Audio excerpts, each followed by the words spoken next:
In today's show, we're going to talk about a tailor-made lifestyle. A tailor-made lifestyle is talking about the things that are important to you. How have you been hardwired to walk about the different things in your life, react to relationships, or maybe your job, or even starting a new business? If you have an interest in any or all of those things, then stay right here with us. I'm your host, Crystal Lee, and welcome to Tailor-Made right here on Total Restoration. The discovery or journey to finding your tailor-made lifestyle can be very difficult if you do it alone. That's why I am smart, and I have two lovely ladies with me today on the show. Welcome both of them to Total Restoration. First, we have Felicia Middlebrooks. She is the CEO of a family foundation, and she is also a very well-known advocate here in the Atlanta, Georgia area. And we also have Kiana Rejab. She is a mother of three and a small business owner enthusiast of a residential commercial painting business. Thank you, ladies, both for joining me today. Thank you. Thank you for having us. Y'all are just so cute. Thank you. So are you. You are as well. Thank you, darlings. So now I've known you, Felicia, for about 3 months, and knowing you for this short period of time, Yes. it feels so much longer than that. And I just have to ask the question: what made you decide to even talk to me, let alone get involved with Total Restoration? Well, first of all, we got in touch with each other over LinkedIn. Thank God. And your genuine nature is what helped me to realize that I would like to work with you. Our first conversation, we talked about the youth and about our past and how we both got involved with working and being advocates in the community. And so I really enjoyed that. I enjoyed you being so genuine with me and being so open and sharing what you did share with me. And so it made me want to be involved with someone who was more like myself. And that helped me to understand that, you know, there are other people in the world like myself who I could really work with and have a genuine, you know, I guess, feeling with nature. You know, it was just good to get to hear someone just as genuine as myself to work with. So that's why I wanted to be involved with Total Restoration. Well, you know, I definitely appreciate it, and I always say too, you know, like, meeting you, it is definitely a vibe that always makes me go, okay, I'm ready. When can I talk? I can talk. No, I can't. She's talking. I'm listening. I hear everything she's saying. I know what she's saying. I know what she said. And then I end up repeating everything you said. I feel like the fish Dory sometimes, but not that bad. Or is it the squirrel? It was something with a squirrel. Okay. No worries. Yes, it might be just a natural personality of a squirrel where they just go scurrying off everywhere, and they eat these nuts that have like enough adrenaline to basically energize batteries and keep them going for quite some time. I don't remember where I read that, but I know I read it. But anyway, and we also have Kiana Rejab. Nikki, I call her Nikki, by the way. So if I call her Nikki, that's who I'm talking to. Nikki is like one of my best. You are like my best friend, and I've known you all of my life, including when I was a day old. Nikki, what made you decide to get involved with Total Restoration and put up with me? I wouldn't brag and say I was always the first to be told about one of your endeavors, but I was at the top of the list. So it's, you know, I've been always wanting to help you out and be a part of, you know, your great projects that you just had in that big brain of yours. And it's just nice to actually see that, you know, that big envision that you had, it's finally being, you know, displayed out. So of course I've always just wanted to be a part of it. And then, you know, who doesn't need to be restored? That's it. Right. So I think everybody can use a little bit of Total Restoration. So. Yes. Amen to that. Well, you know, it's the first of the year, so everybody has, you know, New Year's resolutions. Or at least you're supposed to, like in, you know, grade school when they give you the little capsules, you turn the knobs, open them up, and then you figure out next year you didn't do anything. Right. Or was it just me? Maybe it was me. The time capsule. You had the time capsules? I always felt so bad when I opened it. But that's I was like, you know what, one of these times I'm going to beat this capsule. Okay. And I'm going to have something better than what I put in this thing. Right. And, you know, and that's one of the things I'm actually saying this year. And one of the ways that I'm making sure that I stay on track is because of Total Restoration. So for you ladies, were you better than me in grade school and actually did the time, you know, and made New Year's resolutions or put something in your time capsule between now and next year? No, I don't make New Year's resolutions. To me, I feel like, you know, throughout the year, whatever you want to do, you know, just do it. You know, don't make New Year's resolutions because it makes you feel like a failure when you don't do it. Right. You know, so Right. I think I'd rather stay with just doing what I know is right to do. You know, Mhm. make plans. Right. You know, write it and make it plain, Gotta and write just it. do whatever you need to do. New Year's resolutions are not needed, I don't think. Mhm. Kiana, what about you? I as well did not make a New Year's resolution. That's good. That's 3. Right. I just think, I don't know if it's getting a little old fashioned or not. Mhm. It's just, everybody's talking about New Year resolution, and by the time, December roll around, they're looking back on that year saying, I didn't do none of what I said I was going to do at There's the a beginning trick. of You know the what the year. trick is? You look to the next year and you say, look, it is December. No, we look And yo. like, oh, we still got time. Okay. Yes. But no one ever knows when, your time is up. So That's right. That's right. not a good, basis to go off of. Yeah. So, Yeah. Probably. I mean, I didn't get, do a New Year's resolution, but I do, have, a goal of where I want to be Right. by the end of this year. So I wouldn't call it, necessarily a New Year's resolution. It's just more like growth. Right. So, Right. And and that's one of the biggest things that Total Restoration is all about, is actually helping people to stick to their New Year's resolutions if they make them. And if they don't, then definitely commit to a lifestyle change. And a lifestyle change is really what lasts. New Year's resolutions, we all know, we quit on the 17th. In January, by the way, not February. We don't even make it this fall. Okay. And so, I mean, I tried to, to do the whole every day I'm gonna read my Bible to get through the year, and then I'll be completed with it. right. Yeah, I had to make up 2 days, 3 days, every so many months. It wasn't even like I messed it up. Get you. No, but see, I made it up to God. I do double time. You know what I'm saying? So you gotta do double time. Does he recognize that? No, he don't. It's, some people just got some incredible favor and Yes. some mercy. Yes. Mm-mm. And I honestly have to say I have both. Right. I mean, I really have to admit that I do get lots of mercy. Mhm. There's a lot of things I be forgetting to do, and God will just work it right on around. That's Especially when it. I be forgetting to pay bills, girl. We ain't gonna get into that right now, though. So, because some other stuff will have to be restored, like your electricity. Yeah. Girl, that is expensive. It Don't get is. your electric cut off. In your opinion, what does a tailor-made lifestyle mean to you, Felicia? To me, a tailor-made lifestyle is made especially for you. No one else can fit it. No one else can change it. It's about you and you only. That's it. I mean, if others try to change it, it wouldn't fit them anyway. Mm-hmm. So it's all about you. Just being all about you. Mm-hmm. And Nikki, you and I have done this rigmarole with sewing, and I have more machines than you do at this point. But in your opinion, what does tailor-made mean to you? Would you still kick your sewing machine because I mean, something didn't fit? hearing tailor-made, yes. I mean, like I said, I still do have patterns that I wish I can go back and go ahead and make me that tailor-made, jumpsuit or whatever. Right. But I think as well, when I hear tailor-made, it's like it's not on the rack. Right. It's strictly unique. Mhm. It's strictly yours. And it's just very custom fitted, custom made for you. And you might even, sew in your own little label. Right. Now, do you feel applying tailor-made to a lifestyle, as far as your outlook on life, which is pretty much your belief system and things of that nature? Do you feel like, Kiana, you ever give your own, you basically allow somebody else to alter your tailor-made suit? I think we all do in certain ways, and then we have to sit back and kind of take back the sewing machine, from other people we might actually let, pull under the needle. But I mean, as far as major total rate, I mean, you're always going to be that one in charge. I Right. think we let ourselves go astray by, letting people dabble a little bit into our lives, and we just have to check ourselves, from time to time.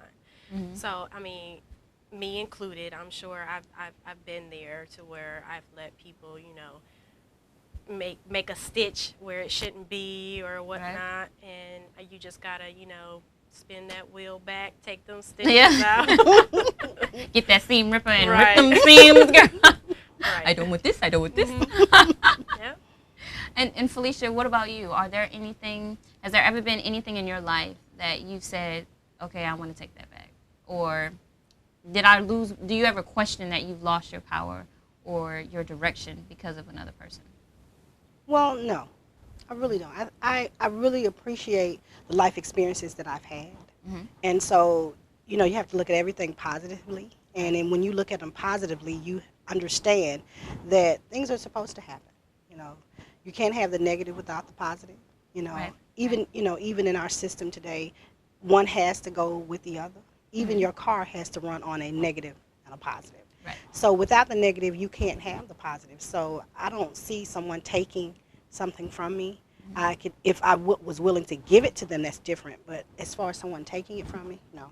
I truly appreciate the experiences that I've had in my life, and I'm glad that I have gone through the things I've gone through, because it helps me to know that I am tailor-made and no one can take what God has given to me away. So, Right. yes. And I think something important that you both have even said is that growth is absolutely a requirement. Yes. You know, and in order to really have growth and say you've grown, you actually have to have, like you said, the negative and positive to balance, you know, stuff out, and also to show you that you've grown and you've elevated to another level. Right. One of the things that Pastor May also mentioned was the fact that in Jeremiah 1:5, you know, God told him, you know, that before you were born, I knew you. And not only did I know you, but I ordained you to be something. And in his case, he was ordained to be a prophet. And in your own personal lives, what do you know that God has actually ordained you to be? And how do you feel about where you are? Nikki, how do you feel about where you are? I would definitely say he's ordained me to be a mother. Yes. Because I'm a mother of 3. Yes. And it just comes second nature. So I didn't have to, unlike my youngest sister, you know, she's looking to me for pointers because she just had a baby and she's wondering, you know, where do I go? Right. I was never like that. It's just, you know, I knew it was coming, you know. I mean, common sense was there, it kicked in too, and it just came natural. So, you know, I totally just blinked.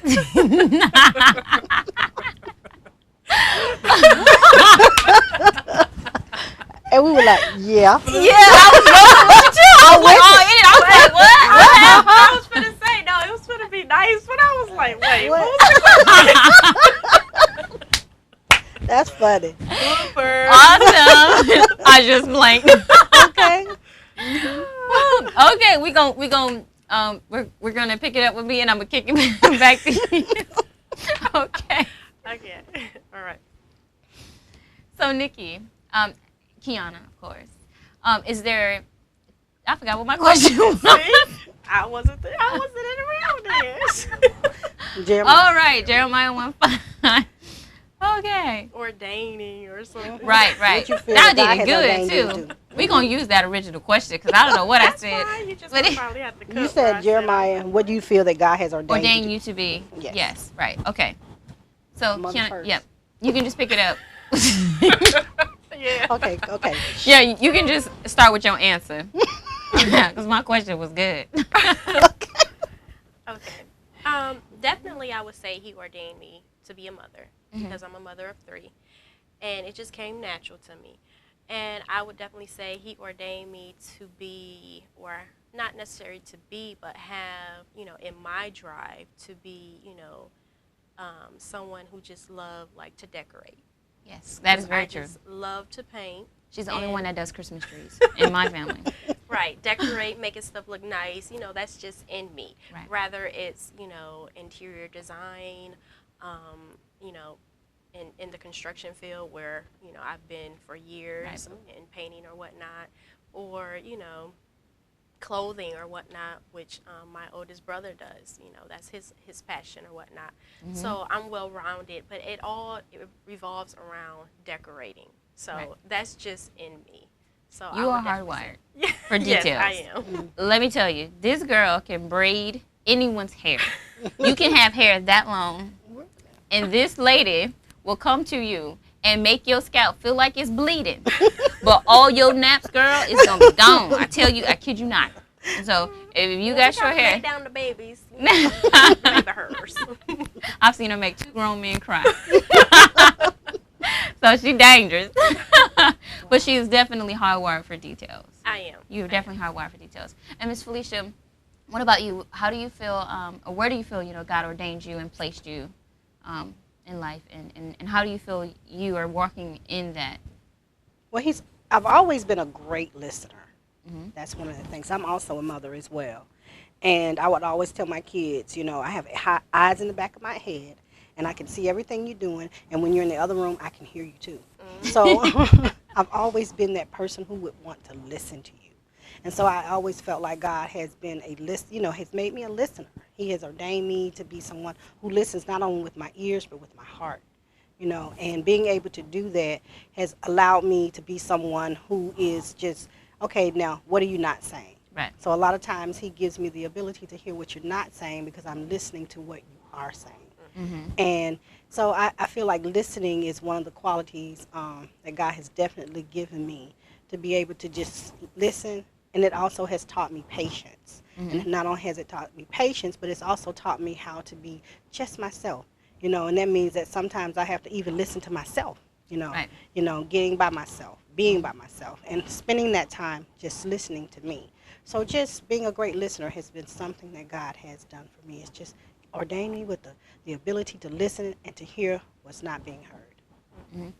One of the things that Pastor May talks about, and I totally agree with too as well, is that he talks about when you go through the process of being molded or shaped to do something, i.e. been high-wired, it also requires a time of squeezing, Mm-hmm. squeezing you or molding you into shape. Right. I know there's some things I've tried to squeeze into. Kind of like a bodice. Yes.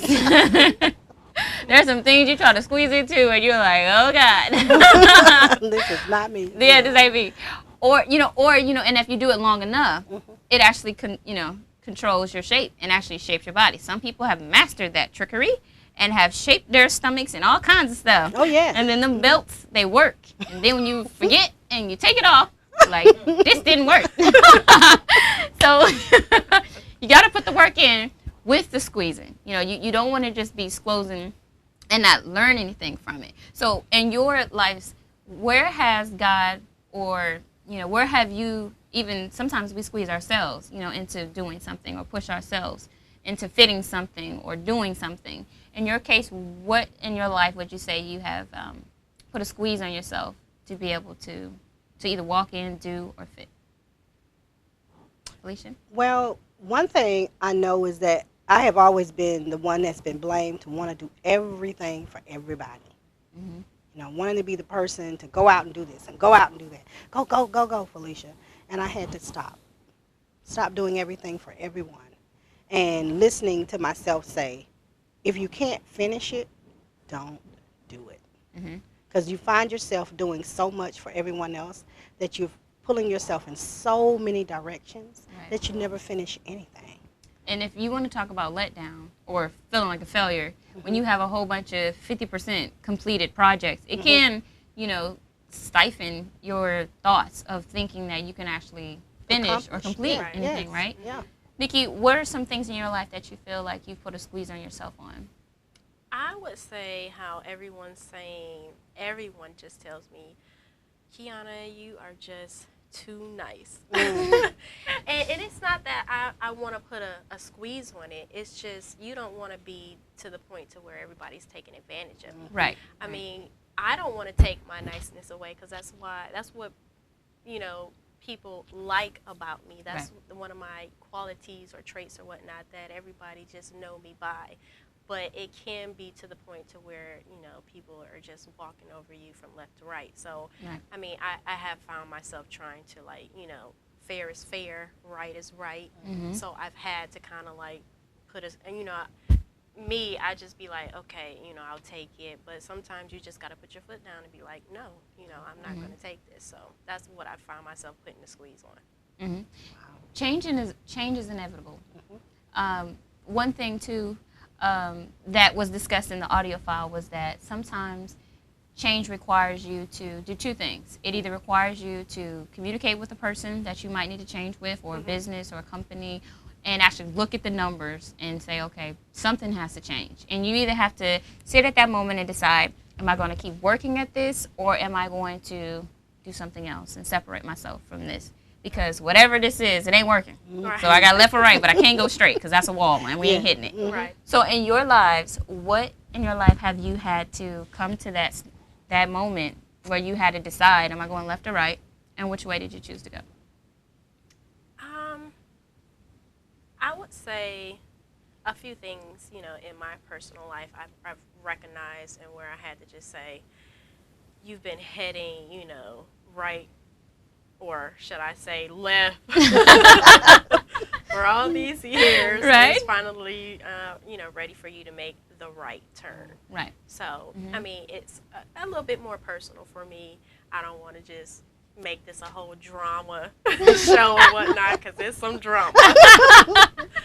But yeah, know for sure that I've met that, I've been at that fork and I've made the right turn, and I've been on my way ever since. So When you made that turn, what did you feel internally? How did you feel about something that you had to make a decision about? What made you say, okay, look, this has gone too far. I know I need to stop now. A lot of time, and just looking back at my life and just seeing, things it's got to change. I mean, was I put on this earth, to go through the turmoil and things that that you're going through and whatnot? So, I think it just has to do with a lot. I mean, like I said, it's a lot. I don't want to just spill all over or whatnot. I'm trying to keep it clean or whatnot. Right. Don't get me wrong, it's not like that. Well, I can tell you too, from personal experience, I was married before, and I'm divorced. And when I was married, I learned to accept being married instead of embrace being married. Right. I wasn't comfortable. I was only doing it, especially after the first, unfortunately, hate to admit it, but after the first 3 months, I was like, God, what did I do? If I would have known this, I would have quit the same day I was laying on the floor. When you saw me on the floor, I would have just stayed right there. But I didn't, and I'm glad I didn't, because I have my beautiful daughter, Kata. And but one thing I noticed is that I made a commitment to God, and I took my commitment to God so strongly that I stayed in a relationship for years. Right. That I knew really wasn't healthy for me. He was pulled in a different direction. I was pulled in a different direction. And truly, when we both asked our parents, should we get married? They both told us no. And we both said, we're ready. And yeah, so sometimes your parents actually give you the right answers. Yes. So you might consider it if you don't do it. Because they do know you. Most of our parents, they say the things that they say because they are looking out for your best interests. And sometimes they're wrong, which is true, but a lot of times they're actually right. And what hurts the most is when you have to look back on, on some of the mistakes that you made years later, and preferably it don't take you that long, and you have to admit you made a mistake. And I hear all the time, make sure you're equally yoked before you get married, equally yoked. And equally yoked is not just marrying a person who has the same beliefs as you, because two Christians can say they're Christians, but they could be on two different opposite sides of the podium. And when you have two different people, one that's going this way and one going, not down, but going the other way, then you find yourselves struggling, just like two people who don't know God or may have opposite beliefs. And I've seen people with opposite beliefs get along better than two Christians. And I'm like, okay, that's different. I mean, it kind of reminds me of the story of Esther, where she's definitely on this side and he's on this side. And you wonder, how did God ordain that? Right. And what makes these two people equally yoked? And Felicia, I want to ask you the question, what in your life, have you discovered, in your journey that has either made you change your course? Was it something that somebody did to you? Was it something that you felt? Was it something that you've seen? And you're like, dang, I've never seen it like that before. But now I know I got to do this. Well, I think the first time was when I worked for Starbucks. I used to work for Starbucks. And I had never worked in a place where there were young people, like real younger than us. I mean, young as my kids. And so being in a place with young people and seeing the way they thought, they were so open. There was so much going on with them, and me being not an old woman, but older than them, And a lot of them looked at me as their mother. Mm-hmm. So being, that person and them seeing you, I had to be an example for them. Right. Right. And so that kind of changed me in a little bit. And then I started to work for Children's Healthcare of Atlanta. And that's when I started to see, the difference in, working around people who were more my age and who had settled just to be in a place, Mm-hmm. Mm-hmm. And that kind of said, wow, where do I want to go from here? And I was well over, I guess I was going into my 40s when I started working there. And a lot of them couldn't believe, oh, you're 40, yes, and with your personality, you seem a little younger. But yet I was still in this place where there were women older than me, and they were so settled with their position. Mm-hmm. Mm-hmm. And I knew that God had more for me. Right. And so that's what changed who I was. Why would I want to be somewhere where all I'm doing is settling for this, just to have a title, right, or a position? Right. I want what God has for me. Now, ladies, first of all, thank you both again for coming on the show. And I want to be sure that everybody out there is actually able to connect with the Family Foundation, which is a great organization that helps young girls and young women and women in general that find themselves in trouble. And sometimes, probably some people might say it's all your fault, but sometimes it's not your fault. And when it's not your fault, you still need to know that people, love and care about you and really have a concern about you. And so, Felicia, how can people get in contact with you, learn more about a Family Foundation, and help and be there for you and volunteer or what have you? Well, you can contact me by my email, which is fmiddlebrooks1@gmail.com. Again, that's fmiddlebrooks1@gmail.com. Or you can reach me at theartofconversation@gmail.com. And just so you know, The Art of Conversation is actually Miss Felicia's own show. Felicia has her own show as well. Felicia, tell us a little bit about The Art of Conversation. The Art of Conversation is a radio TV show that is talking to adults between the ages of 18 and 100, and we talk about relationship issues that we face every day. One of our show topics is Green with Envy, and that topic, it's about being with someone when you're a successful person and they are envious of you, and That's it's your mate. That hurts. Yes, and so that's why I would like to bring up topics and I bring up topics about how we deal with conversations, how we conversate with each other, and just getting it out. Just talk about it. Be open about it. Whatever, even when it hurts, we need to talk about it. Right. It's funny you mentioned that topic with money and communication, because those are the two leading problems or causes for divorce, breakups, fights, and arguments and miscommunication. Family going astray. Right. That's how you start tearing everything down. So it's good that you're actually starting from that level to build people up, because a lot of people are already there. Yes. Nikki as well. How can people get in contact with you if they need? I could put a list and it just goes down the screen for all the things that she does. But some of the definitely your business. Being too kind. No, Nikki is extremely modest. Like she is so modest. This girl can make your walls look like blue jean, suede, a sky, color washing. I had this girl make stripes on my walls. And she didn't just make stripes. She gave me like all kinds of different sizes in my stripes. So I felt like so awesome. And it was different colors too, y'all. It was really cute. Tailor made. Yes. And it was a one of a kind. Yes. I'm telling you, painting that red was death, but it looked awesome when it was on that wall. all the techniques you're talking about is a part of faux finishing, so that's what you're referring to. But yes, I can be reached at you can look me up on LinkedIn. And if you wanted to send me an email, you can reach me at kmregup@gmail.com. Again, that's kmregup, REGEP, @gmail.com. So thank you guys for joining us, on this show on Total Restoration. This is Tailor Made, an introduction to Total Restoration. And we look to seeing you next week. We want to say special thanks to our special sponsors and partners, Yimstis Rouge, Miss Cherie's Girl, Without You, Where Will My Hair Be? And, of course, some assistance from my sister. And I also want to say special thanks to Pastor Michael May and Spirit of Fire Fellowship out in Richmond, Virginia. Awesome man of God. If you are in the Virginia area and you're looking to visit a wonderful congregation, definitely stop by and say hello to him for me in person and give him a big old hug, because he gives out good bear hugs.